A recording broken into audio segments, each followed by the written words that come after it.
Assalamualaikum warahmatullahi wabarakatuh. Selamat pagi, Om Swastiastu. Yang terhormat Ibu Kepala Sekolah yang dalam hal ini diwakili oleh Ibu Cutratna SPD, yang terhormat Bapak Ibu CGP calon guru penggerak angkatan 9, yang terhormat dan saya banggakan Bapak Ibu guru yang sempat hadir pada hari ini. Alhamdulillahirabbil alamin. Assalatu wassalamu ala Rasulillah ashabi ajmain amma ba'd. Puji syukur kita panjatkan kehadirat Allah Subhanahu wa taala. Pada hari ini kita diberikan nikmat kesehatan, kesempatan sehingga bisa hadir di dalam ruangan ini dalam rangka diseminasi implementasi budaya positif di SMKN 1 Parigi Selatan. Sholawat serta salam kita curahkan kepada junjungan kita Nabi besar Muhammad SAW beserta keluarga dan sahabatnya yang setia hingga zaman. Baiklah, saya akan membacakan susunan acara pada hari ini. Yang pertama pembukaan, yang kedua menyanyikan lagu Indonesia Raya, yang ketiga sambutan dari kepala sekolah yang diwakili oleh Ibu Cutratna SPD, yang keempat penyampaian materi, yang kelima sesi tanya jawab, yang keenam penutup dan doa. Baiklah, kita masuk pada acara berikutnya, yaitu menyanyikan lagu wajib Indonesia Raya yang akan dipandu oleh Ibu Rosita SG. Kepada Ibu kami persilahkan.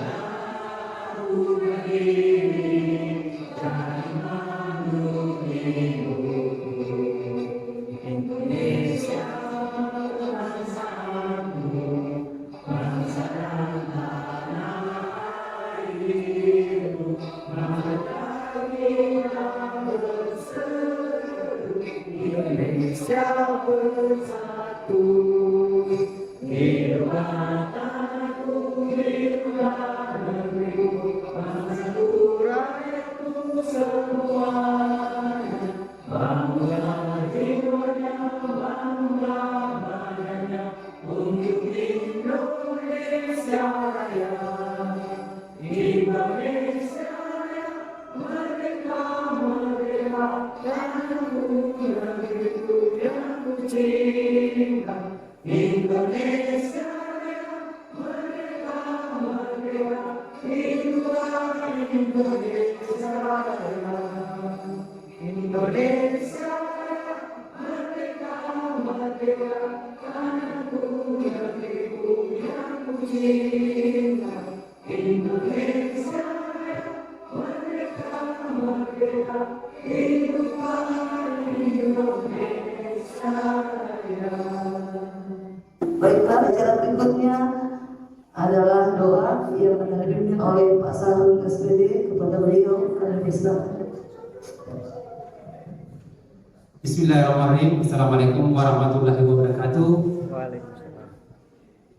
Selamat pagi, Om Swastiastu. Jadi untuk mengawali aktivitas kita hari ini, mari kita berdoa sesuai dengan keyakinan kita masing-masing. Untuk yang Muslim, kami pimpin doanya. Bismillahirrahmanirrahim. Alhamdulillahirabbil alamin wassalatu wassalamu ala asrofil anbiya'i wal mursalin sayyidina Muhammadin wa ala alihi wa ashabihi ajmain. Amma ba'd. Allahumma ighfirli wa liwalidayya warhamhuma kama rabbayani shaghira. Allahumma inni as'aluka ridhaka wal jannah wa a'udzubika min sakhatika wan nar. Allahumma inni as'aluka ilman nafi'an wa amalan shalihan wa rizqan halalan wa khairan katsiran wa syarran ila bi rahmatika ya arhamar rahimin. Allahumma rabbana atina fid dunya hasanah wa fil akhirati hasanah wa qina adzabannar. Subhanaka rabbil izzati amma yasifun wa salamun alal mursalin walhamdulillahi rabbil alamin. Assalamualaikum warahmatullahi wabarakatuh. kita beradakan acara berikutnya, yaitu sambutan dari kepala sekolah yang diwakili oleh Ibu Citra SPD. Kepada beliau yang hormat kami persilakan. Bismillahirrahmanirrahim. Assalamualaikum warahmatullahi wabarakatuh. Selamat pagi, salam sejahtera bagi kita semua. Om Swastiastu. Bapak, Ibu, guru hebat yang ada di dalam kelas ini, hari ini kita memanjatkan puji dan syukur kehadirat Allah Subhanahu wa Ta'ala, Tuhan yang Maha Esa, yang mana pada pagi hari ini kita diberikan kesehatan, kesempatan untuk mengikuti diseminasi implementasi budaya positif di sekolah kita. Hal ini sangat penting ke depannya dalam rangka mengimplementasikan kurikulum merdeka atau merdeka belajar. Untuk itu kami berharap apapun penjelasan dari tim calon guru penggerak nanti, apabila tidak memahaminya, dipersilahkan untuk bertanya sebanyak-banyaknya agar dapat kita implementasikan dalam mata pelajaran kita masing-masing sekolah, sehingga terjadilah kolaborasi di antara kita semua untuk memajukan sekolah kita ke depannya. Bapak Ibu sekalian yang saya hormati, salawat dan salam kita haturkan pada junjungan kita Nabi besar Muhammad SAW beserta keluarga dan sahabatnya sekalian, beserta calon guru penggerak yang kami istimewakan pada hari ini. Mudah-mudahan apa yang Bapak Ibu implementasikan ke depannya dapat diserap sempurna oleh teman-teman guru di sini, sehingga apa yang menjadi tujuan manfaat ke depannya dapat kita rasakan. Demikian saja yang dapat saya sampaikan mewakili kepala sekolah yang sedang berhalangan hadir karena sesuatu dan dan lain hal yang urgen yang tidak bisa beliau tinggalkan. Dengan mengucapkan Bismillahirrahmanirrahim, implementasi budaya positif di sekolah SMK Negeri 1 Parigi Selatan resmi saya buka.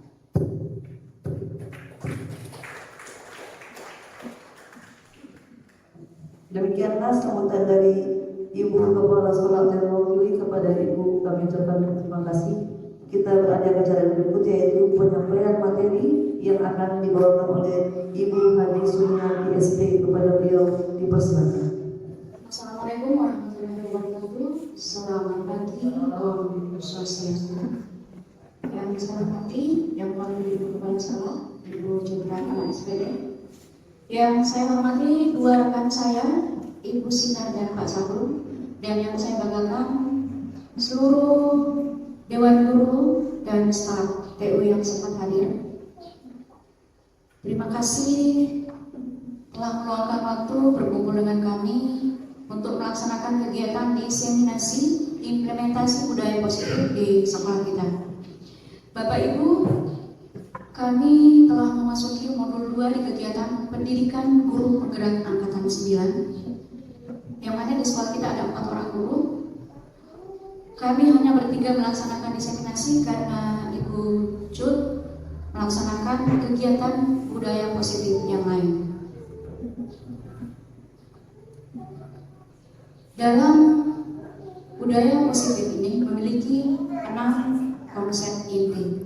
Yang pertama, pembelajaran dengan paradigma baru, disiplin positif dan nilai-nilai kebajikan universal.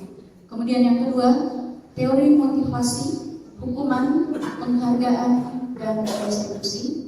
Yang ketiga, keyakinan kelas, 4 kebutuhan dasar manusia dan dunia berkualitas, 5 posisi kontrol, dan 6 segitiga institusi. Karena kita ada 3 orang, maka kami berbagi. Untuk materi 1 dan 2 itu saya yang akan bawakan. Materi 3 dan 4 nanti akan dibawakan oleh Ibu Sinar, dan materi 5, 6 oleh Pak Sarkoni. Karena saya paling tua, makanya saya ambil 1 dan 2. Oh, bagus Pak.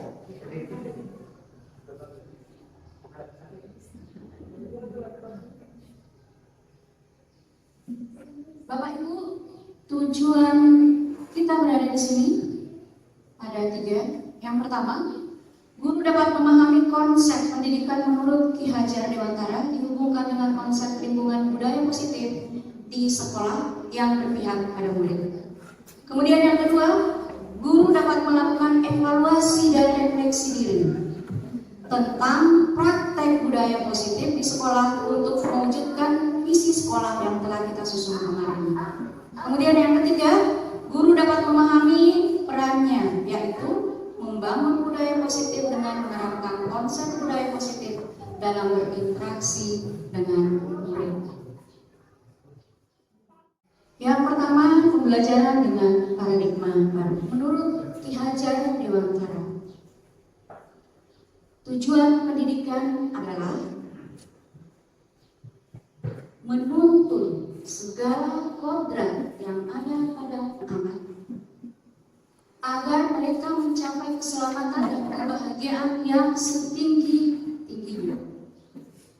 Ada kata yang harus kita garis bawahi. Apa itu? Menuntun. Jadi kita sebagai guru, peran kita hanyalah menuntun. Kenapa? Setiap anak itu memiliki keunikan, memiliki potensi masing-masing, dan potensi dan keunikan itu sangat beragam, Bapak Ibu. Sehingga kita, guru, hanya menuntun agar potensi yang ada pada anak ini terarah, tumbuh dan berkembang dengan baik. Kalau diibaratkan, kita ini sama dengan petani. Bukan karena Ibu Sumi jurusan pertanian ambilnya contoh petani. Kalau petani menanam jagung, yang harus dilakukan oleh seorang petani adalah menyiapkan media tumbuh yang sesuai. Kemudian apalagi memupuk, memelihara supaya jagung tadi yang ditanam itu tumbuh dengan subur, hasilnya maksimal. Jangan menanam jagung yang diharapkan berbuahnya padi. Itu maksudnya. Ada potensi di dalam diri anak kita yang harus kita tuntun. Bukan kita bentuk, bukan kita isi seperti kertas kosong, tapi mereka sudah ada dengan garis-garis samar potensi yang ada pada diri mereka. Garis samar yang positif itu yang akan kita tebalkan, dan garis yang negatif akan kita hapus atau kita samarkan, sehingga anak didik yang terbentuk adalah anak didik yang sukses. Kemudian apa itu pembelajaran dengan paradigma baru? Pembelajaran dengan paradigma baru merupakan pembelajaran yang dirancang berdasarkan prinsip keberagaman, sehingga murid belajar sesuai kebutuhannya. Nanti akan Bapak Ibu dijelaskan oleh Ibu Sinar, ada beberapa kebutuhan. Jadi setiap apapun yang dilakukan, baik itu kegiatan yang baik ataupun negatif, jadi positif dengan negatif itu ada karena ada tujuan yang akan dicapai berdasarkan kebutuhan. Ibu Sinar nanti punya tugas menjelaskan ke Bapak Ibu yang mana kebutuhan itu. Menurut Stephen R. Covey di dalam bukunya Principle Setter Leadership tahun 1991, saya tetap bahasa Inggris, mengatakan bahwa bila kita ingin membuat kemajuan perlahan, sedikit-sedikit ubahlah sikap atau perilaku Anda. Namun bila kita ingin memperbaiki cara-cara utama kita, maka kita perlu mengubah kerangka acuan kita. Ubahlah bagaimana Anda melihat dunia. Bagaimana Anda berpikir tentang manusia? Ubahlah paradigma Anda, skema pemahaman dan penjelasan aspek-aspek tentang realitas. Apa yang kita harus ubah? Pandangan kita tentang murid kita. Ada beberapa miskonsepsi tentang kontrol. Karena jika kita ingin melaksanakan disiplin positif, maka tentu ada kegiatan kontrol di dalamnya. Dan ada beberapa miskonsepsi yang selama ini dan masih sampai sekarang masih ada kita terapkan. Yang pertama adalah ilusi guru mengontrol murid. Kita beranggapan bahwa kita akan membentuk murid kita sesuai dengan apa yang kita inginkan. Padahal ini konsep yang kurang tepat atau keliru. Kemudian yang kedua, ilusi bahwa semua penguatan positif, efektif, dan bermanfaat. Kita beranggapan bahwa apa yang kita lakukan, kadang kita merasa yang kita lakukan adalah positif, ternyata itu akan merusak mental anak didik kita. Kemudian yang ketiga, ilusi bahwa kritik dan membuat orang merasa bersalah dapat menguatkan karakter. Kadang kita ketika menyelesaikan masalah dengan murid, kau ini memang itu membuat merasa bersalah sehingga anak merasa bersalah melakukan sesuatu dengan perasaan yang tertekan. Kita menganggap diri kita sukses, padahal kita merusak mental murid kita. Itu adalah kesalahan yang kita lakukan. Yang terakhir, bahwa orang dewasa memiliki hak untuk memaksa. Karena kita orang dewasa di sekolah, murid adalah anak yang kita didik. Karena kita beranggapan bahwa apa yang kita katakan itulah yang harus diikuti. Padahal tidak seperti itu.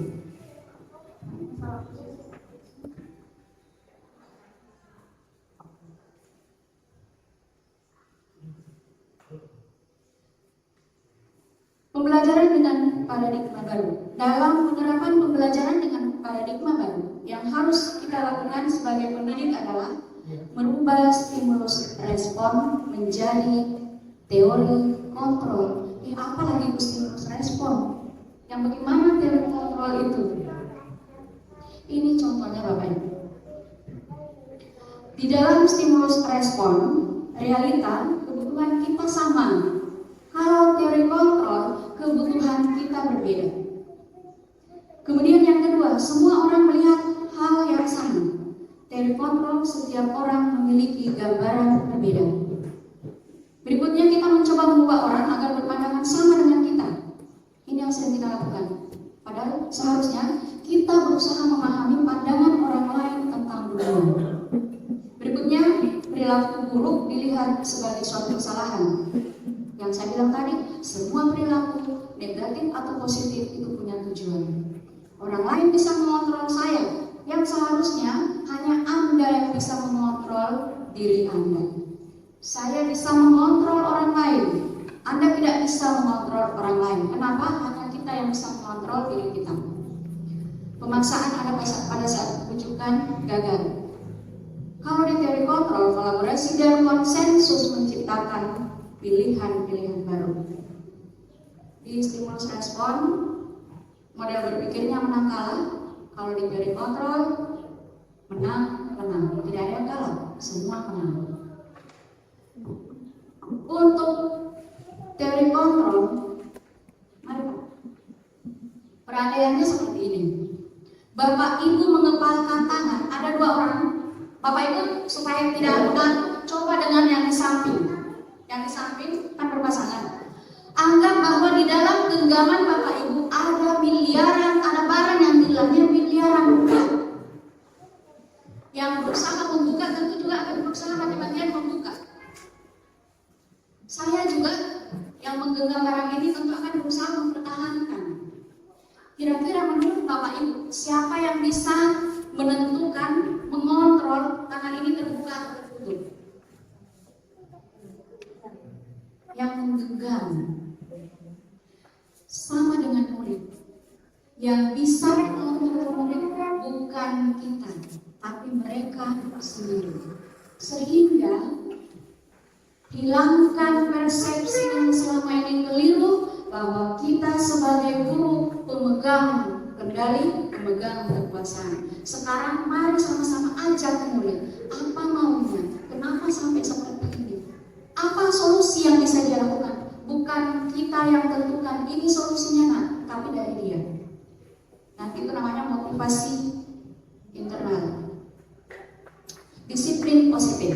Bapak Ibu, kalau melihat kalimat ini, apa yang ada di benak Bapak Ibu? Disiplin positif, disiplin. Kalau mendengar kata disiplin, apa yang tiba-tiba ada di benak Bapak Ibu? Aturan. Apa lagi? Sikap, disiplin, ya, ketaatan. Apa lagi? Tata tertib, kata kesiswaan, tata tertib, dia dengan tata tertibnya.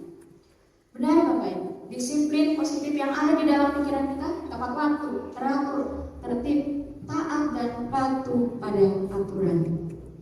Ini yang harus kita perbaiki bersama.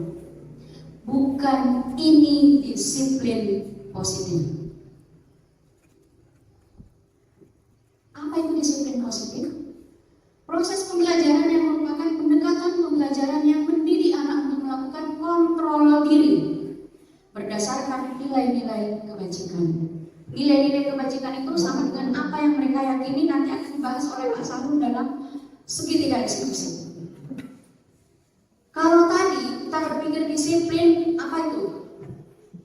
Peraturan, tata tertib, itu adalah sesuatu yang dibuat oleh guru dan harus dilaksanakan oleh siswa. Kalau disiplin, seharusnya apa yang diyakini oleh siswa dan dilaksanakan oleh mereka. Kenapa? Ketika yang membuat adalah kita meyakini itu, sehingga secara otomatis dengan sendirinya kita harus melaksanakannya. Kenapa? Karena kita yang bikin, kita meyakini hal itu harus ada. Seperti itu yang kita harus tanamkan ke siswa kita.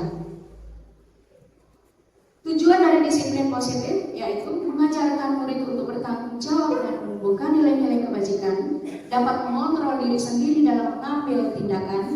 Yang ketiga, untuk menjadi orang yang mereka inginkan dan menghargai diri sendiri dengan nilai-nilai yang mereka percaya.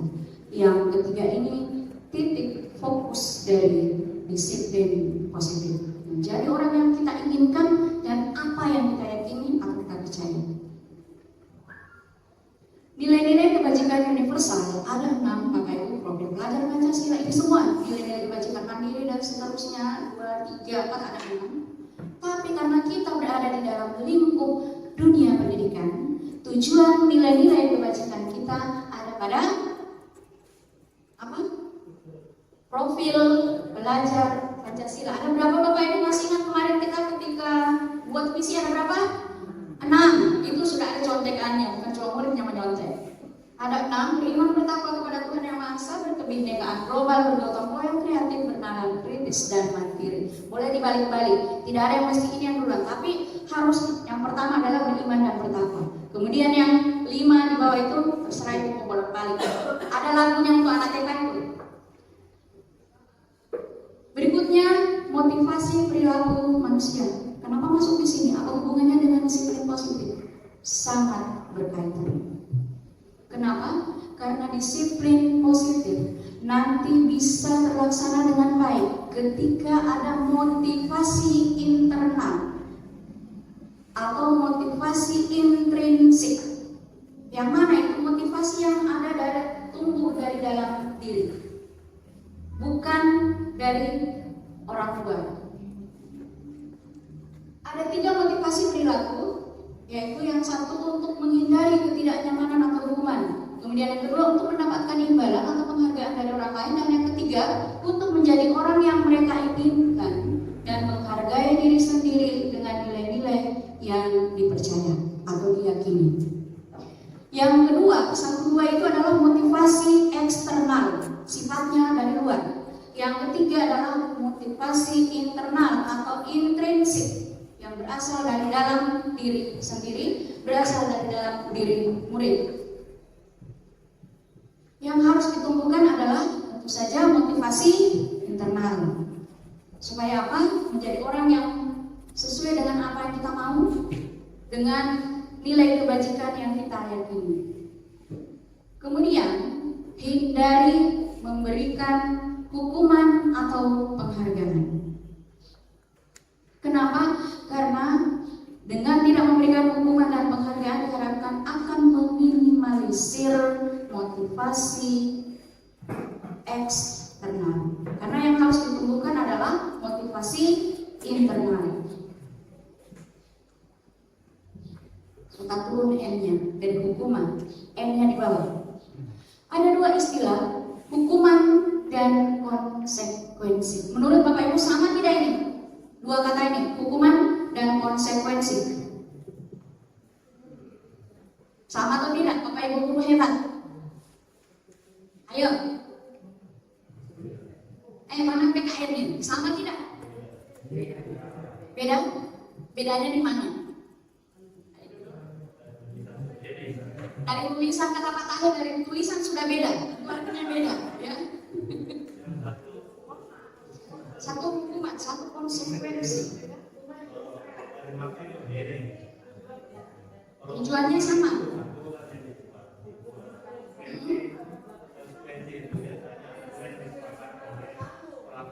Mantap Pak. Hukuman itu hanya satu arah, dibuat, ditentukan. Kalau konsekuensi ada dua belah pihak, ada kesepakatan antara satu dan kedua itu konsekuensi. Guru fisika mantap.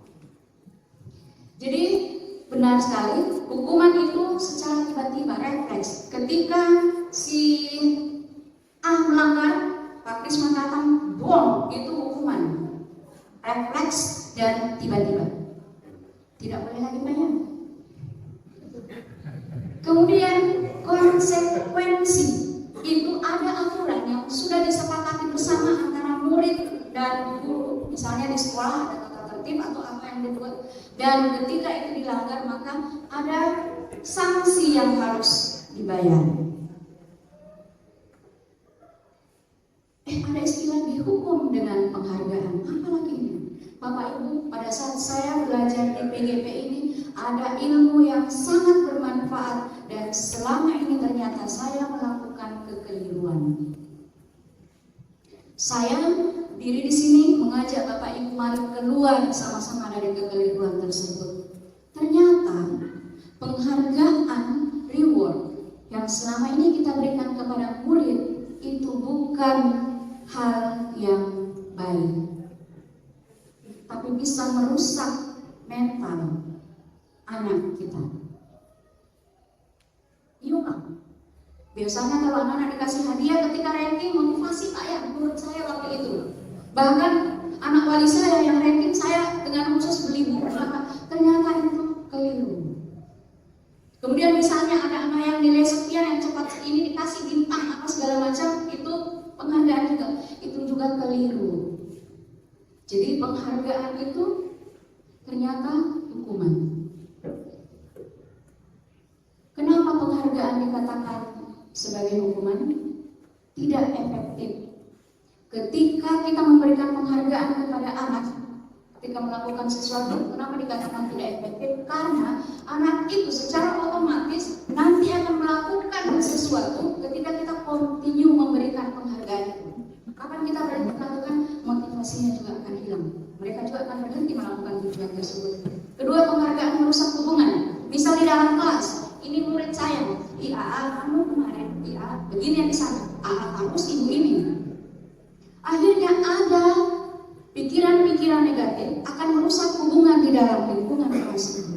Karena ada yang merasa anaknya ibu guru. Kemudian yang berikutnya, penghargaan mengurangi ketepatan. Ini menurut penelitian. Ada penelitian ketika seorang mahasiswa diberikan tugas dengan iming-iming imbalan, awalnya dia membuat karya tulis banyak, lama-lama turun dengan sendirinya. Sementara yang tadinya tidak diiming-imingi, tidak mengejar imbalan, itu makin lama makin berkembang. Itu penelitian. Kemudian yang berikutnya, penghargaan menurunkan kualitas. Kenapa? Ketika diberikan penghargaan, ketika yang dikejar adalah penghargaan, lama-lama kualitas kerjanya itu kurang, karena yang dia pikirkan cuma dapat penghargaan. Tidak lagi berpikir bagaimana membuat barang ini menjadi terbaik. Jadi menurunkan kualitas kerja. 2 kali ya. Kemudian yang terakhir, penghargaan menghukum. Kenapa penghargaan menghukum? Karena sifatnya hanya jangka pendek, tidak panjang. Yang kita inginkan ke anak didik kita adalah akan berkelanjutan sampai mereka di tingkat atas. Jadi penghargaan ini sifatnya hanya jangka pendek, yang kita inginkan jangka panjang. Jadi mulai sekarang jangan lagi memberikan penghargaan. Ada keyakinan kelas sekolah itu, kemudian motivasi internal. Saya akan membahas apa itu motivasi internal, motivasi yang ada dari dalam diri atau motivasi intrinsik.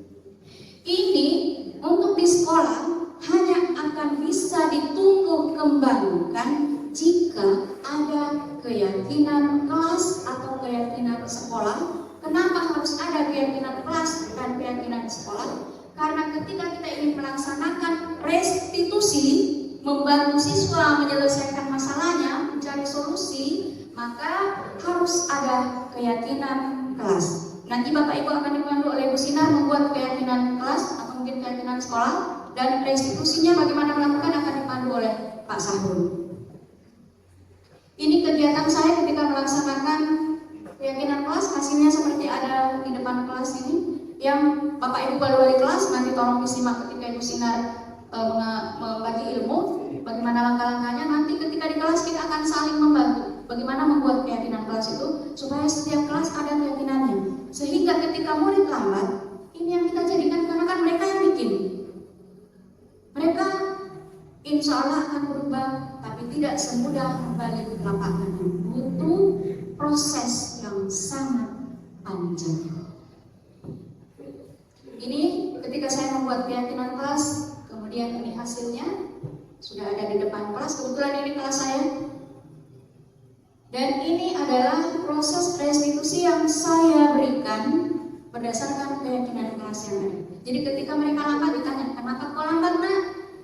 Karena main game. Dan nanti diajar dengan masalah bagaimana restitusi itu dan bagaimana menyelesaikannya. Oke, terima kasih Bapak Ibu. Sekian dari saya akhiri dengan ucapan wabillahi taufiq wal hidayah. Wassalamualaikum warahmatullahi wabarakatuh. Itulah penyampaian materi yang pertama yang dibawakan oleh Ibu Haji Suhana SP. Pada beliau kami ucapkan banyak terima kasih. Yang berikut penyampaian materi yang akan dibawakan oleh Ibu Sinar SP kepada Ibu yang mohon kami persilakan. Waalaikumsalam. Dan terhormat Ibu Kepala Sekolah akan mewakili beliau. Kemudian dan terhormat Bapak Ibu calon guru penggerak angkatan 9 yang berada di depan kita. Kemudian langsung kepada Bapak dan Ibu guru hebat yang sempat hadir pada hari ini, yang menemani kita dalam pelaksanaan diseminasi implementasi budaya positif di SMK Negeri 1 Parigi Selatan. Selanjutnya Bapak Ibu, untuk mempersingkat waktu, saya akan menjelaskan tentang budaya positif yang sudah dijelaskan tadi Ibu Haji Sumi semua itemnya. Kemudian sekarang saya lanjutkan dengan keyakinan kelas. Jadi keyakinan kelas itu sudah ada contohnya di depan ini. Kemudian kenapa harus ada keyakinan kelas? Selanjutnya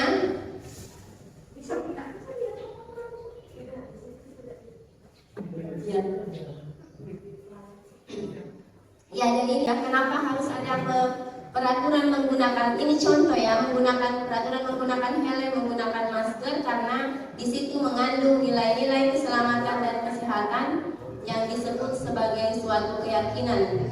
Nilai-nilai ini nilai-nilai ini bersifat kebaikan ini bersifat universal yang disepakati secara tersirat dan tersurat lewat lepas dari latar belakang suku, agama, negara maupun bangsa. Jadi dikatakan kebajikan universal karena bebas dari semua latar belakang yang ada ini ya, yang disepakati secara umum oleh kita semua. Kemudian seseorang kenapa harus keyakinan? Karena seseorang akan lebih termotivasi, seseorang akan lebih memotivasi keyakinan, seseorang akan lebih memotivasi seseorang diri dalam.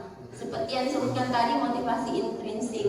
Kemudian seseorang akan lebih tergerak dan bersemangat untuk menjalankan keyakinan daripada hanya sekedar mengikuti serangkaian peraturan tertulis tanpa makna. Kemudian murid-murid juga seperti itu, perlu mendengarkan dan memahami arti sesungguhnya tentang peraturan-peraturan yang diberikan, kemudian nilai kebaikan apa yang terdapat pada peraturan tersebut, kemudian apa tujuan peraturan tersebut dibuat, dan tidak tertarik atau takut sehingga hanya sekedar mengikuti serangkaian peraturan yang ada yang mengatur mereka tanpa memahami apa tujuan yang ada di dalamnya. Jadi murid harus memahami apa tujuan dibuatnya suatu peraturan itu sehingga dia bisa lebih termotivasi secara intrinsik. Disebut sebagai keyakinan, lebih tepatnya disebut sebagai keyakinan, tapi bukan peraturan. Kalau peraturan tadi yang disebutkan bahwa dia bersifat memaksa, ya, motivasi secara eksternal. Tapi kalau keyakinan timbul dari dalam diri siswa sendiri sehingga bisa melakukannya tanpa harus diperintah. Jadi murid-murid kita di sini, saya melihat secara umum itu dia harus diperintah dulu baru dia bekerja. Jadi bagaimana kita supaya murid-murid kita ini tanpa diperintah dia memiliki inisiatif sendiri. Seperti dikemukakan di sifat kebaikan profil pelajar Pancasila berpikir kritis. Jadi kita harapkan nanti siswa-siswa kita memiliki nilai itu, berpikir kritis. Jadi tanpa harus disuruh dia sudah berbuat. Mudah-mudahan dengan adanya keyakinan kelas ini. Kemudian pembuatan keyakinan kelas. Keyakinan ini bisa keyakinan sekolah maupun keyakinan kelas ya Bapak Ibu. Kalau di kelas berarti keyakinan kelas, di sekolah bisa juga dibuat seperti itu. Kemudian keyakinan kelas ini bersifat abstrak daripada peraturan, lebih rinci dan konkret. Kemudian keyakinan kelas berupa pernyataan-pernyataan universal. Kemudian pernyataan keyakinan kelas senantiasa dibuat dalam bentuk positif. Tidak boleh ada kata tidak ya, bukan kalimat negatif tapi harus dibuat dalam bentuk kalimat positif. Kemudian keyakinan kelas tidak boleh terlalu banyak sehingga mudah diingat dan dipahami oleh seluruh warga kelas. Kemudian keyakinan kelas sebaiknya dapat diterapkan di lingkungan sekolah atau di lingkungan kelas, secara keseluruhan di lingkungan sekolah. Kemudian semua warga kelas harus ikut berkontribusi dalam pembuatan keyakinan kelas lewat curah pendapat. Jadi semua siswa diikutkan dalam proses curah pendapat untuk menentukan keyakinan kelas kita atau keyakinan sekolah kita. Kemudian bersedia meninjau kembali keyakinan kelas dari waktu ke waktu. Jadi ini keyakinan kelas ini harus ditinjau dari waktu ke waktu. Apakah dia relevan atau tidak, bisa diganti ya. Apakah misalnya keyakinannya itu sudah tampak atau tidak tampak. Ya, kalau sudah tampak berarti itu sudah tidak ada lagi yang baru yang perlu diperbaiki tentang peraturan yang harus disepakati oleh murid-murid kita sehingga terbentuk budaya positif di sekolah. Selanjutnya, ya inilah nilai-nilai kebaikan universal yang ditampilkan di buku Haji Semin tadi lebih banyak. Ini ada nilai keadilan, nilai kehormatan, peduli, integritas, kejujuran, pelayanan, keamanan, kesabaran, tanggung jawab, mandiri, berprinsip, keselamatan, kesehatan dan lain-lain. Ya, kemudian ini cara membuat keyakinan kelas. Jadi ditulis dulu peraturannya, kemudian ditentukan nilai apa yang dituju di peraturan itu. Misalnya hadir 15 menit sebelum pelajaran. Berarti di situ nilai yang bisa ditulis di sana ya, nilai keyakinannya. Kemudian dilarang melakukan kembalikan barang pada tempatnya, dilarang merokok. Tapi ini dilarang ini merupakan kalimat positif. Ini harus dirubah menjadi kalimat negatif ya, harus dirubah menjadi kalimat positif nanti di keyakinan kelas. Kemudian prosedur pembentukan keyakinan kelas. Yang pertama itu Bapak Ibu kita harus menyiapkan murid-murid untuk curah pendapat tentang peraturan yang akan disepakati. Kemarin saya sudah lakukan di kelas, saya undang semua murid di dalam, kemudian melakukan curah pendapat. Jadi masing-masing siswa itu bercurah pendapat apa yang dia inginkan terjadi di kelasnya maupun di sekolah. Ya, karena masing-masing anak itu sebenarnya punya pemikiran sendiri. Cuma kita tidak pernah memunculkan ide-ide. Sebenarnya anak-anak kita ini semua pintar ya, semua pintar berpendapat, tapi mungkin kita tidak pernah merangsang mereka untuk berpendapat terbuat dari yang lebih dari yang ada ya. Kemudian mencatat di papan tulis hasil curhat pendapat. Jadi nanti akan ditulis di papan tulis. Kemudian mengganti kalimat negatif menjadi kalimat positif. Kemudian ditinjau kembali curah pendapat yang telah dicatat dan ditentukan nilai kebaikan atau nilai keyakinan yang dituju dari peraturan yang telah dibuat bersama. Kemudian ini ada contohnya, berjalan di kelas, kemudian dengarkan guru, datanglah tepat waktu, berada di bawah satu payung yaitu keyakinan untuk saling menghormati atau nilai kebajikan hormat. Jadi nanti peraturan-peraturan itu bisa dibentuk dalam satu payung. Payung apa? Kebaikan apa yang ada di dalamnya dari nilai-nilai yang disepakati dari curah pendapat dengan para siswa. Kemudian setelah itu kita tinjau kembali keyakinan kelas secara bersama-sama. Keyakinan kelas ini sebaiknya berkisar antara 3 atau 7 keyakinan saja, tidak perlu terlalu banyak, tapi bisa diaplikasikan di kelas ataupun di sekolah. Ya, secara bertahap mungkin, karena menurut Ibu Sumi bilang tadi bahwa mengubah sesuatu itu tidak semudah membolak-balikan telapak tangan, tapi harus memiliki proses ya, perlu proses untuk melakukan perubahan. Kemudian keyakinan kelas tersebut ditempel pada tempat yang terlihat di kelas oleh semua warga kelas. Ya, ini contoh pembuatan keyakinan kelas. Contoh pertama ya, setiap anggota kelas perlu belajar, perlu senang, kemudian perlu melakukan tugas, perlu saling menghargai, perlu merasa aman. Ini berkaitan dengan kebutuhan dasar manusia yang akan kita bahas sebentar. Jadi dalam kita sebagai guru dalam berperilaku harus memperhatikan kebutuhan dasar individu, ya, supaya tidak ada yang tersakiti. Kemudian keyakinan kelas ini ada modelnya yang pertama tadi, kemudian yang kedua ini selalu bersifat positif, senantiasa menjadi diri yang terbaik, percaya dan menghormati orang lain serta barang miliknya, komitmen terhadap setiap tugas, kemudian senantiasa membantu. Selanjutnya hasil kesepakatan keyakinan kelas. Ini rasa hormat tadi. Kami meyakini bahwa sangat penting untuk menghormati semua orang dan barang milik orang lain. Kemudian bekerja. Kami meyakini bahwa sangat penting untuk mengerjakan segala pekerjaan atau mengikuti kegiatan yang telah ditugaskan. Kemudian merasa diterima dan dimiliki. Kami meyakini bahwa sangat penting untuk merasa diterima pada suatu kelompok dan saling peduli satu sama lain. Kalau misalnya di kelasnya ada yang kurang tentang hal itu, bisa itu yang diangkat sebagai keyakinan kelas. Apa yang merasa kurang di dalam kelas oleh siswa-siswanya, oleh warga kelas, itu yang diangkat sebagai keyakinan kelas supaya bisa menjadi budaya positif di sekolah dan pada akhirnya nanti akan menjadi budaya positif di sekolah. Dan orang lain merasa aman, kita juga merasa aman. Itulah tujuan dari filosofi pendidikan Ki Hajar Dewantara. Yang kemudian ini keyakinan kelas yang sudah saya buat di kelas saya kemarin, ada 9 poin. Ini menjalankan ibadah, karena saya melihat banyak siswa yang malas melakukan ibadah, nanti disuruh, dan sekarang gurunya mungkin sudah malas juga menyuruh. Jadi ini saya angkat sebagai keyakinan kelas. Kemudian menjaga adab terhadap guru itu juga penting, menjaga kebersihan lingkungan sekolah. Lingkungan sekolah ini perlu diperhatikan kebersihannya.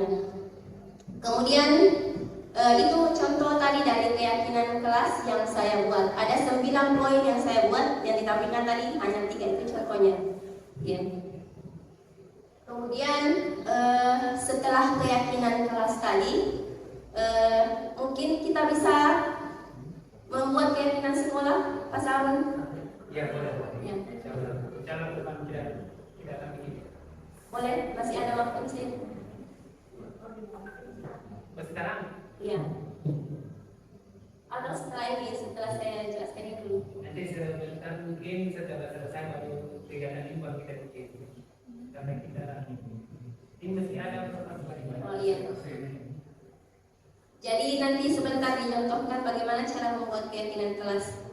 Kemudian kebutuhan dasar manusia. Ini setiap tindakan manusia itu memiliki tujuan tertentu. Jadi apapun yang kita buat itu ada tujuan masing-masing. Jadi manusia memiliki tujuan masing-masing dalam berbuat. Sehingga sebenarnya kita tidak boleh terlalu cerewet. Kenapa begini, kenapa begitu? Karena kita tidak tahu tujuan apa yang dibuat oleh seseorang. Ya, tapi kalau mengoreksi bisa juga. Tapi kalau sudah terlalu banyak mengoreksi bisa membunuh motivasi seseorang. Ya. Kemudian ketika seorang murid melakukan suatu perbuatan yang bertentangan dengan nilai-nilai kebaikan atau melanggar peraturan, hal itu sebenarnya terjadi karena mereka gagal memenuhi kebutuhan dasar mereka. Ya, jadi kalau misalnya anak-anak yang mencuri, ada anak yang sering terlambat, itu karena kebutuhan dasar mereka belum terpenuhi. Tugas kita sebagai guru adalah mencari kebutuhan dasar apa yang tidak terpenuhi tersebut dan bagaimana cara kita mencari solusinya sehingga anak bisa merasa senang berada di lingkungan sekolah. Kemudian inilah 5 dasar kebutuhan manusia, kebutuhan untuk bertahan hidup, kemudian kebutuhan kasih sayang dan rasa diterima, kemudian kebutuhan kebebasan, kesenangan dan penguasaan.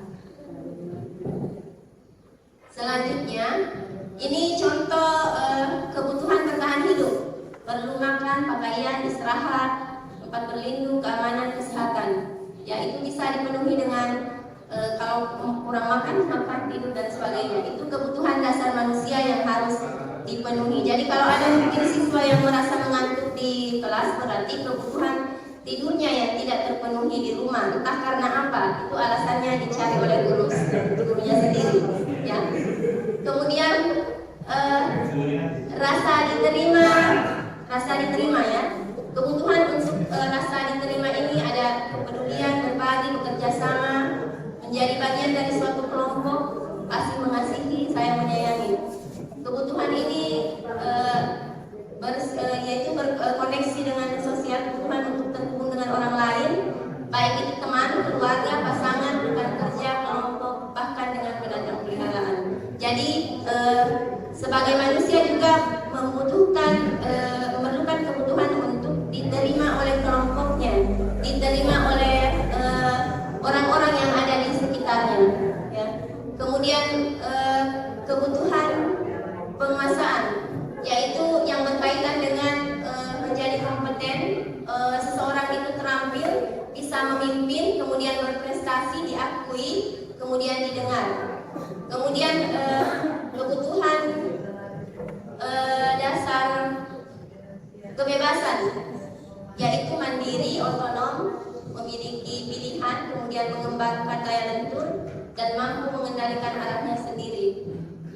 Kemudian kebutuhan kesenangan, yaitu mencari kesenangan, humor, bermain, bersenang-senang, bergembira, antusiasme dan tertawa. Jadi inilah kebutuhan dasar yang perlu dipenuhi oleh seorang guru. Kalau misalnya di rumah tidak terpenuhi kebutuhan dasarnya ini, bagaimana supaya guru di sekolah bisa memenuhi kebutuhan dasarnya dengan cara mencari solusi bagaimana cara memenuhi kebutuhan dasar tersebut. Mungkin ini contoh kasus yang pelanggaran yang dilakukan oleh Doni, Ibu Ambar, guru bilingual SD, sedang bingung menghadapi ulah salah satu muridnya di kelas. Mengeluhkan Doni yang seringkali meminta bekal makanan siang dengan paksa. Ini biasanya ada juga anak yang seperti ini. menurut Bapak Ibu kira-kira apa yang mendasari Doni melakukan hal ini? Jadi apabila ini tergantung dari jawaban siswa ya. Jadi pada saat kita nanti merestitusi, kita akan menanyakan alasan-alasan dia melakukan pelanggaran, dan di situ kita akan temukan kebutuhan dasar yang mana yang tidak terpenuhi. Jadi misalnya di sini kasusnya apabila jawaban Doni adalah dia merasa hebat karena temannya jadi takut dengan dia dan menuruti keinginannya, maka yang dipenuhi, yang berusaha dipenuhi oleh Doni adalah kebutuhan dasar akan kekuasaan. Dia senang kalau dia bisa menguasai teman-temannya, ya. Kemudian kalau misalnya karena dia merasa lapar, jadi kebutuhan dasar yang ingin dipenuhi adalah bertahan hidup. Ya. Kalau misalnya karena supaya dia senang melihat temannya seperti itu, kesenangan, kebutuhan akan kesenangan. Tapi saya berusaha untuk bagaimana cara mengatasinya. Mungkin ada Bapak Ibu juga yang bisa kita berkolaborasi untuk mengatasi masalah-masalah yang ada di sekolah ini. Mungkin cukup sekian penjelasan saya. Wabillahi taufiq wal hidayah. Wassalamualaikum warahmatullahi wabarakatuh. Selamat siang. Terima kasih pada Ibu Sinar SD yang sudah membawakan penyampaian berikutnya. Kita penyampaian materi yang akan dibawakan oleh Pak Sahrul SPD kepada beliau. Bismillahirrahmanirrahim. Assalamualaikum warahmatullahi wabarakatuh. Mungkin saya minta beberapa menit. Boleh berdiri mungkin dulu karena sudah kepanasan pantatnya begini nih. Silakan berdiri. Kita mau main joget-joget dulu untuk meregangkan otot-otot kita mungkin. Yang dari tadi saya lihat tegak karena penjelasan yang sangat luar biasa dari dua pemateri kita, ada Ibu Haja Sumiati dan Sinar Malam. Sangat luar biasa.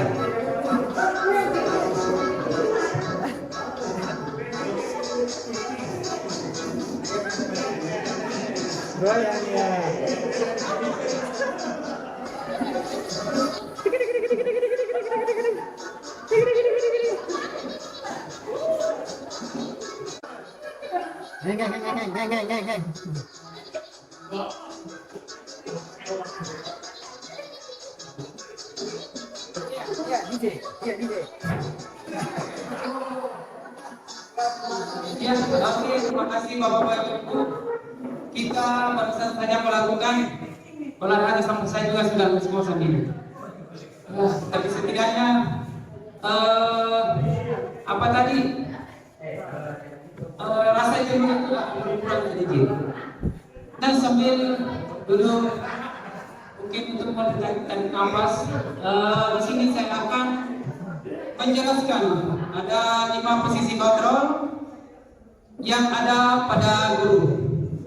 Dan yang pertama yang akan saya bahas di sini adalah ada 5 posisi kontrol menurut Dian Gosen dalam buku Restitution Restructuring School Discipline 1998 atau tahun 1998 mengemukakan bahwa guru perlu meninjau kembali penerapan disiplin di dalam ruang-ruang kelas mereka selama ini.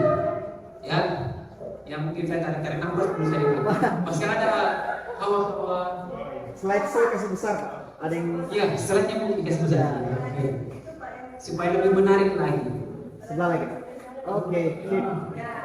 Ya ini. Iya. Oke, sip. Ya supaya tambah lebih cantik lagi. Ya, oke. Nah di sini berdasarkan pada teori kontrol, Dr. William Glaser, Gosen berkesimpulan ada 5 posisi kontrol. Ya, ada 5 posisi kontrol yang dimiliki oleh guru. Nah dari kelima posisi kontrol tersebut adalah yang pertama itu biasanya adalah penghukum. Kemudian yang kedua pembuat rasa bersalah. Dan ketiga teman. Dan keempat pemantau, dan yang terakhir adalah manajer. Ya, kita lanjut. Nah, yang akan saya bahas yang pertama adalah penghukum. Jadi di sini seorang penghukum bisa menggunakan hukuman fisik maupun verbal, ya.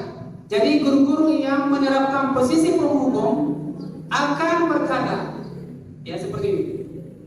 Patuhi aturan saya atau awas kalau kau tidak lakukan. seperti itu. Kemudian kamu selalu saja salah, ya, selalu pasti selalu yang terakhir selesai. Nah, guru yang melakukan posisi kontrol sebagai penghukum ini biasanya tidak memberikan kepada kesempatan kepada siswa untuk membela diri, ya. Ya, jadi itu adalah penghukum. Kemudian lanjut, yang kedua, membuat merasa bersalah, ya. Nah, pada posisi ini biasanya guru akan berusaha atau bersuara lebih lembut lagi. Namun pembuat rasa bersalah akan menggunakan keheningan yang membuat orang lain merasa tidak nyaman, ya, bersalah atau rendah diri. Ya, biasa kata-kata yang dilontarkan oleh guru yang menggunakan pembuat merasa bersalah ini seperti, "Papa sangat kecewa sekali dengan kamu, Nak." Ya, walaupun ini dilontarkan dengan suara yang lembut, tapi ini adalah salah satu akan membuat siswa-siswi kita akan merasa bersalah. Kemudian, berapa kali Bapak harus memberitahu kamu? Ya, ya, seperti itu. Kemudian gimana coba kalau orang tua kamu tahu bahwa kamu melakukan hal seperti ini, ya, seperti itu. Jadi di sini siswa kita akan merasa sangat bersalah, ya, akan merasa tidak berguna karena telah menyakiti orang-orang yang mereka sayangi, ya, seperti itu. Ya, karena di poin terakhir, gimana coba kalau orang tua kamu tahu berbuat begini? Karena orang tua pasti mereka kasih sayangnya sangat besar kepada anak, begitupun anak kepada orang tuanya. Jadi mereka akan merasa bersalah karena sudah menyakiti perasaan orang yang mereka cintai. Nah, lanjut. Kemudian yang ketiga, posisi kontrol yang ketiga yaitu sebagai teman. Di sini guru posisi ini tidak akan menyakiti murid, ya. Namun akan tetap berupaya mengontrol murid, ya, melalui persuasi. Posisi teman pada guru bisa negatif, ya, bisa negatif ataupun positif. Nah, yang positifnya seperti apa? Biasanya bahasanya itu seperti ini. "Ayo bantulah demi Bapak, ya. Ayo ingat tidak bantuan Bapak selama ini ke kamu. Ingat tidak nilai yang bagus yang sudah pernah saya kasih sama Bapak." Ini semua adalah memposisikan diri sebagai teman. Ya sudah, kali ini tidak apa-apa, nanti ibu bantu bereskan. Ini yang positif. Nah, ada juga hal negatif dari posisi teman, yaitu bila suatu saat guru tersebut tidak membantu, maka murid akan kecewa dan berkata, "Saya pikir Bapak adalah teman saya." Nah, ketika kita tidak memposisikan diri sebagai teman, mereka akan merasa kehilangan dan kecewa, ya, dan tidak mau lagi untuk berusaha seperti itu. Kemudian lanjut, posisi kontrol yang keempat, pemantau. Jadi di sini memantau berarti mengawasi, ya. Pada saat kita mengawasi, kita bertanggung jawab atas perilaku orang-orang yang kita awasi. Posisi pemantau berdasarkan pada peraturan-peraturan dan konsekuensi dengan menggunakan sanksi atau konsekuensi. Jadi di sini masih ada konsekuensi dan sanksi, ya. Kita dapat memisahkan hubungan antara pribadi kita dengan murid sebagai seseorang yang menjalankan posisi pemantau, seperti itu. Pertanyaan yang diajukan seorang pemantau biasanya akan berbunyi seperti ini. Peraturannya apa? Ya, peraturannya apa? Apa yang telah kamu lakukan? Ya, sanksi atau konsekuensi apa? Ya, seperti mungkin ada tata tertib yang sudah kita jalankan selama ini, maka seorang pemantau itu akan membawakan catatan-catatan mereka kepada siswa bahwa ini adalah aturan-aturan yang kalian langgar, seperti itu. Kemudian lanjut, yang kelima. Nah, di sini posisi kontrol yang kelima adalah posisi kontrol yang paling bagus diterapkan di sekolah kita. Jadi ini adalah posisi kontrol yang terbaik di antara 5 posisi kontrol yang ada. Karena kenapa? Di sini posisi di mana guru berbuat sesuatu dengan murid. mempersilahkan murid mempertanggungjawabkan perilakunya, mendukung murid agar dapat menemukan solusi atas permasalahannya sendiri. Nah, seorang manajer akan berkata, apa yang kita yakini? Nah, di sini kalau seperti itu bahasanya berarti kita akan kembali kepada keyakinan kelas. Jadi sebelum ini ada hubungannya dengan segitiga restitusi. Sebentar saya akan jelaskan tentang segitiga restitusi. Ya, jadi kita kembali ke keyakinan kelas. Jadi kami berharap kepada semua teman-teman yang hadir di sini nanti setelah kegiatan ini dan bahkan sudah ada beberapa kelas saya sudah ada keyakinan kelasnya. Saya juga sudah melakukan di kelas, mungkin sudah ada beberapa di antara teman-teman sudah melakukan keyakinan kelasnya. Jadi di sini harus ada keyakinan kelas baru kita bisa merestitusi. Kemudian biasanya ada kata-kata seperti ini, apakah kamu meyakininya? Ya, jika kamu meyakininya, apakah kamu bersedia memperbaikinya?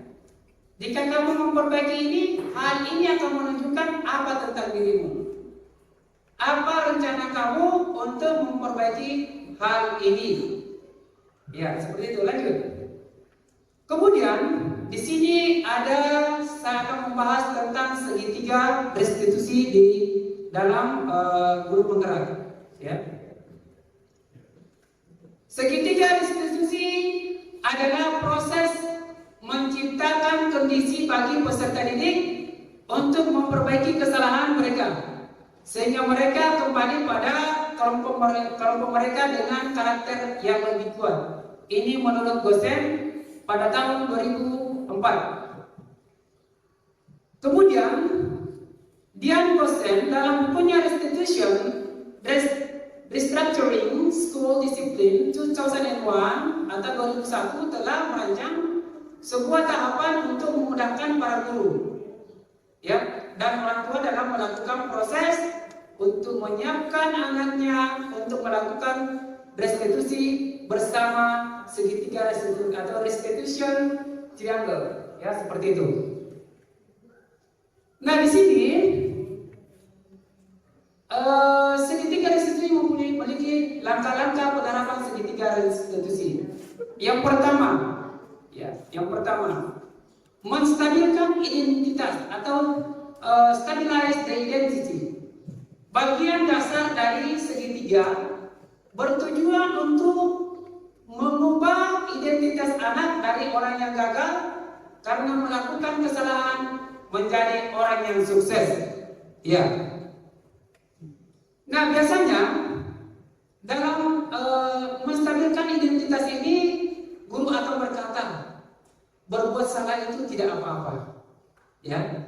Tidak ada manusia yang sempurna di dunia ini. Saya juga pernah melakukan kesalahan seperti yang kamu lakukan hari ini. Tapi bagaimana kita bisa mengambil pembelajaran dari kesalahan kita? Ya, seperti itu. Kemudian kita bisa menyelesaikan ini. Dan selanjutnya, Bapak tidak tertarik mencari siapa yang salah, ya, tapi Bapak ingin mencarikan solusi dari permasalahan yang sedang Anda hadapi, seperti itu. Kemudian kamu berhak merasa begitu. Apakah kamu sedang menjadi teman yang baik? Oh, buat dirimu sendiri. Kemudian yang kedua, validasi tindakan yang salah, ya, atau validate the misbehavior. Menurut teori kontrol, semua tindakan manusia itu baik atau buruk pasti ada maksud dan tujuan tertentu, ya, seperti itu. Seorang guru yang memahami teori kontrol pasti akan mengubah pandangannya dari teori stimulus respons ke cara berpikir proaktif yang mengenali tujuan dari setiap tindakan. Nah, biasanya dalam validasi tindakan yang salah ini, guru akan berkata, padahal kamu bisa melakukannya lebih buruk dari hal ini. Kamu pasti punya alasan mengapa kamu melakukan hal ini, ya. Contohnya, ketika kita kebetulan kemarin ada seorang anak siswa kita itu saya dapatkan dia di pinggir tembok ini mau ke arah sawah sana. Saya panggil, kemudian saya restitusi, dan alhamdulillah baru setengah menit mungkin sudah berceceran air matanya karena dengan menggunakan langkah segitiga restitusi. Saya tidak tahu apakah karena restitusinya atau mungkin karena merasa bersalah, mungkin takut dihukum. Tapi Bapak saya sudah tidak pernah menghukum secara fisik maupun verbal seperti itu. Jadi kemudian kamu patut bangga pada dirimu sendiri karena kamu telah melindungi sesuatu yang penting buatmu. Ya, kamu boleh mempertahankan sikap itu, ya, tapi kamu harus menampakkan sikap yang baru. Oke, kemudian kita lanjutkan. Yang ketiga. Yang ketiga, menanyakan keyakinan atau seek their belief, ya. Ketika identitas identitas sukses telah tercapai pada langkah 1 dan tingkah laku yang salah telah divalidasi di langkah 2, maka anak akan siap untuk dihubungkan dengan nilai-nilai yang dia percaya dan berpindah menjadi orang yang dia inginkan. Nah, pertanyaan-pertanyaan di bawah ini, ya, menghubungkan keyakinan anak dengan keyakinan kelas. Apa yang kita percaya sebagai kelas? Kemudian apa nilai-nilai umum yang kita telah sepakati? Berarti sudah ada kesepakatan atau keyakinan kelas. Apa bayangan kita tentang kelas yang ideal? Ya, jadi kita harus menggali terus mimpi anak kita, ya. Membuat keyakinan kelas itu atau kesepakatan kelas itu semuanya dari ide dari anak-anak kita. Kalau kita mau menciptakan kelas yang lebih nyaman, maka yang paling banyak kita libatkan itu adalah peserta didik kita atau siswa kita. Biarlah mereka berimajinasi seperti apa lingkungan belajar mereka yang mereka inginkan, ya, seperti itu. Kemudian kamu mau jadi orang yang seperti apa? Jadi penting untuk menanyakan ke anak kehidupan seperti apa nantinya yang mereka inginkan.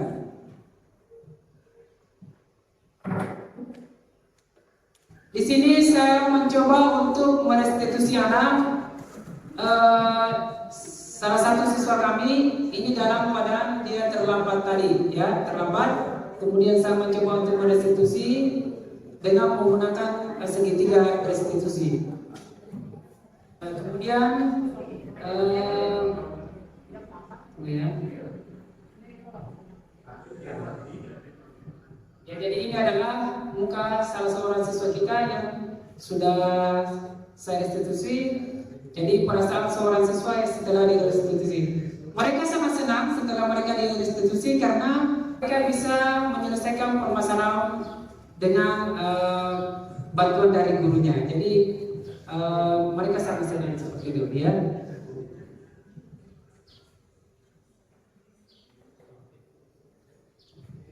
Ya, oke. Sekian Bapak Ibu yang hebat. Sekian dan terima kasih. Presentasi saya pada siang hari ini. Mudah-mudahan kedepannya kita bisa menjalin kolaborasi yang lebih baik lagi demi kemajuan sekolah kita. Mari kita bergandeng tangan membudayakan budaya positif, baik ia di lingkungan sekolah kita maupun di luar sekolah. Mari kita bersama-sama mensukseskan dan menciptakan lingkungan belajar yang menyenangkan. Sekian, assalamualaikum warahmatullahi wabarakatuh.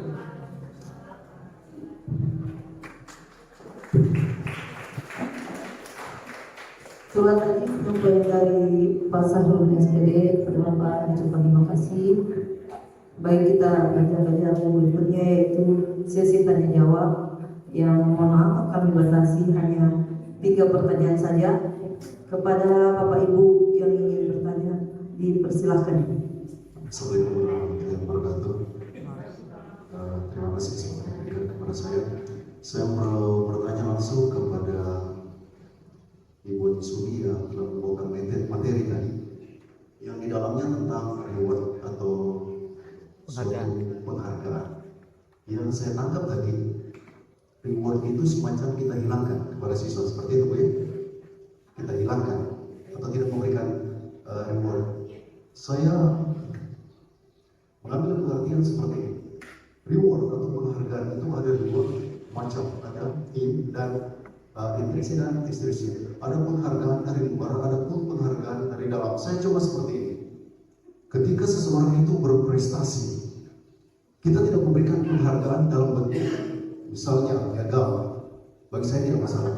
Tetapi paling tidak, paling rendah, kita memberikan suatu pujian kepada dia, dan itu akan mengangkat diri dia, memotivasi dia bahwa salah satunya di dalam diri dia akan tertanam merasa dirinya itu dihargai.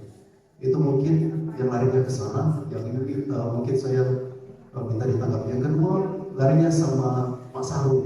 Kalau sama Ibu Sina sudah. Ya, makasih. Bapak suruh ini tadi saya ya, Pak Kris kasih semangat. Oke, saya semangat sebenarnya bisa pasang bersama-sama teman. Gini bro. Oke, terima kasih Pak Kris atas pertanyaan yang telah disampaikan. Menurut Pak Kris soal reward atau penghargaan, tadi beliau mengatakan bahwa menurut saya reward atau penghargaan itu sebaiknya tetap ada, itu Pak ya, karena dengan memberikan penghargaan atau reward itu akan menjadi sebuah motivasi dari dalam diri anak untuk melakukan hal yang baik, hal yang kita inginkan. Begini Pak Kris, yang kita inginkan adalah motivasi intrinsik, betul sekali. Anak melakukan apa yang dia inginkan, sesuai apa yang dia inginkan, berdasarkan apa yang dia yakini, tapi tidak dengan penghargaan atau reward. Kenapa kalau dikasih reward? Yang enggak betul bahwa ketika kita kasih penghargaan, tak usah saja secara bukan uang misalnya, bukan hadiah, cuma pujian misalnya, itu menurut Bapak akan memberikan motivasi bagi anak. Pujian pun itu adalah sebuah bentuk reward atau penghargaan. Kalau Bapak menganggap bahwa itu akan memicu motivasi intrinsik, motivasi dari dalam anak untuk melakukan hal yang baik, justru itulah yang diinginkan. Ketika Bapak memberikan reward, penghargaan, pujian, maka itu akan berakibat pada mental anak. Apa yang Bapak berikan itu hanya jangka pendek. Betul anak berubah ketika itu, tapi jangka pendek. Yang kita inginkan adalah anak sadar dengan sendirinya, tanpa mengharapkan penghargaan, tanpa mengharapkan reward, dengan sendirinya anak berubah. Ada motivasi internal. Motivasi internal dalam diri anak itu dengan sendirinya keluar. Karena dengan meyakini saya harus jadi seperti A, misalnya, menjadi orang yang dia inginkan, kemudian meningkatkan harga dirinya berdasarkan nilai-nilai kebajikan yang dia yakini. Misalnya tadi, Pak Kris contohnya ada anak yang melanggar, mungkin ya, siapa ya? Siapa lah, Kevin ya? Kemudian, bukan Kevin tadi, Kevin yang masalah, datang papanya. Adalah anak, ketika dia berikan pujian, itu dia merasa bahwa itu membuat anak termotivasi. Awalnya Pak, sebelum ikut kegiatan pendidikan guru penggerak, saya satu server dengan Bapak. Ketika kita memberikan penghargaan, reward kepada anak, ada nilai, kita merasa bahwa ada motivasi, ada keinginan anak untuk menjadi lebih baik. Betul. Sehingga kita beranggapan bahwa memberikan penghargaan itu adalah hal yang baik. Padahal perlahan-lahan kita membunuh mental anak didik kita. Kenapa? Secara tidak sadar kita menanamkan kepada anak didik kita untuk melakukan sesuatu jika itu ada penghargaannya. Walaupun ketika kita memberikan penghargaan, saat itu ada perubahan, dan itu hanya jangka pendek, Pak. Yakin. Sehingga yang kita inginkan adalah motivasi itu muncul dengan sendirinya tanpa iming-iming apapun. Betul ketika kita memberikan itu, betul yang Pak Krisman bilang ada perubahan. Iya, betul ada perubahan. Tapi itu hanya jangka pendek, Pak. Sehingga kenapa penghargaan dengan hukuman disamakan? Itu penghargaan dan hukuman itu sama. Kenapa? Sama-sama mengontrol anak. Ada pada posisi mengontrol anak.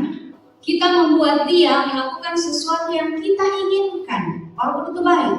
Seharusnya anak melakukan sesuai dengan apa yang dia inginkan. Saya mau menjadi orang yang sukses, saya mau jadi ranking 1, itu dari dalam dirinya, bukan karena ada reward.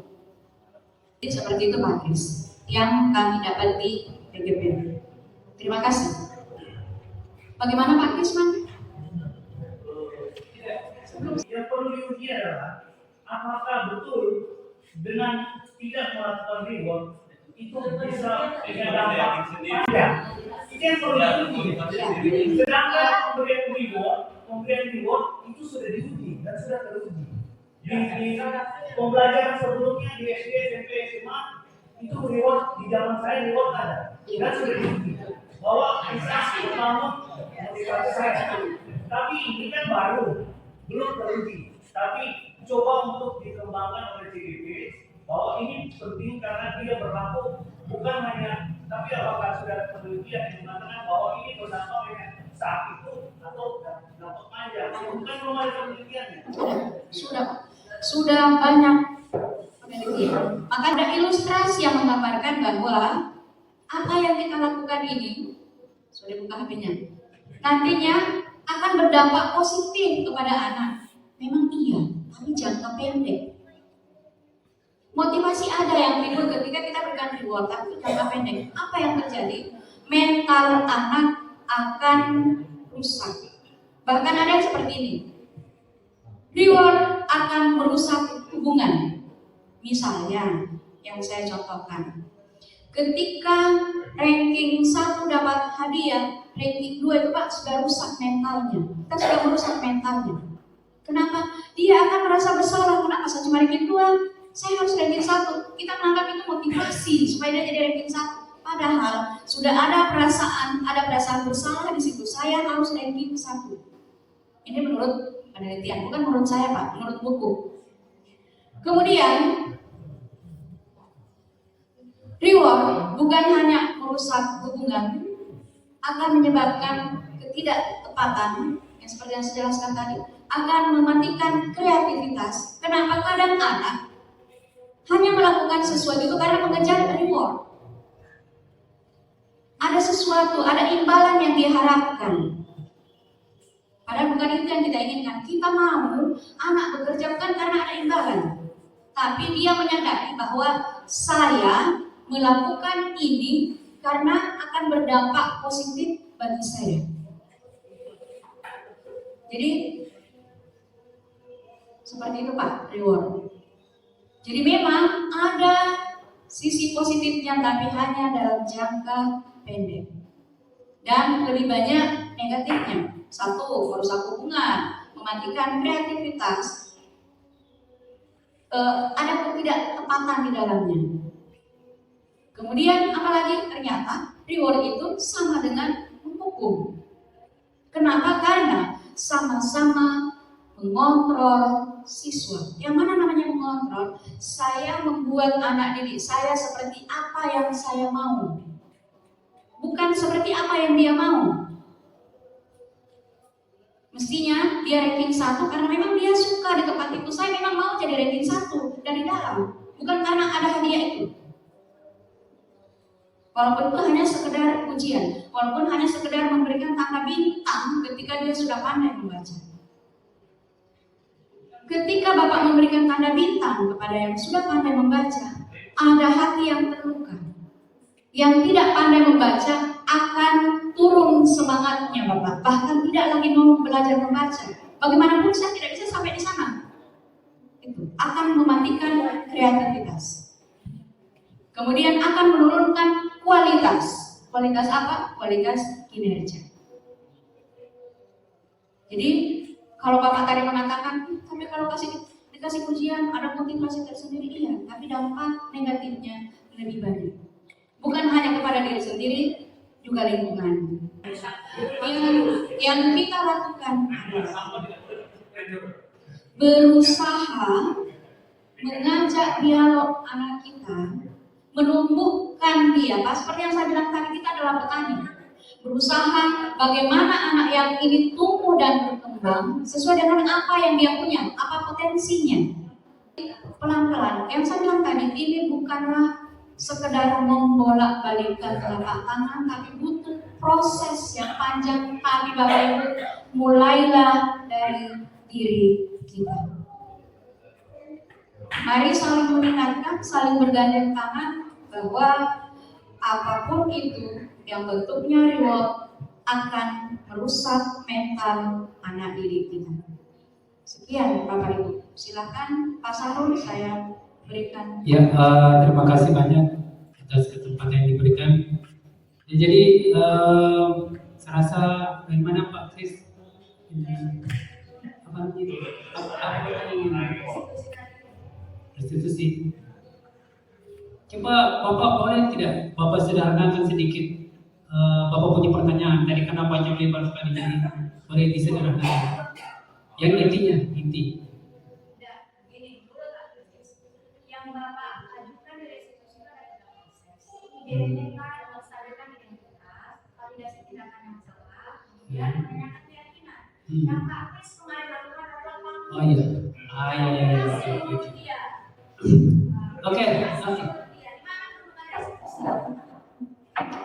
Oke, terima kasih banyak Pak Kris dengan pertanyaannya. Itu sangat luar biasa pertanyaannya Pak.